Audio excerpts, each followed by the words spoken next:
యావత్ ప్రపంచమంతా కూడా మహాత్మా గాంధీ గారి యొక్క సిద్ధాంతాలను కొనియాడి మరి శాంతి అనే మార్గంలో ప్రతి ఒక్కరం కూడా పయనించినట్టయితే అహింస మార్గాన్ని ఎంచుకున్నట్టయితే తప్పకుండా మంచి ఫలితాలు వస్తాయని చెప్పడానికి వారి యొక్క జీవితమే ఒక తెలిసిన పుస్తకంలో ఆదర్శవంతమైనటువంటి ఒక జీవితాన్ని అందరికీ అందించినటువంటి సంగతి చూశాం.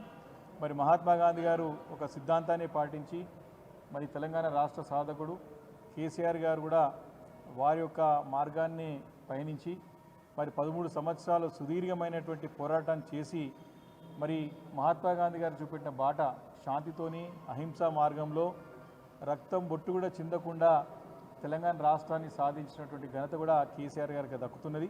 కాబట్టి మహాత్మా గాంధీ గారి యొక్క సిద్ధాంతాలని మరి ఆచరించినటువంటి నాయకుడు కేసీఆర్ గారు.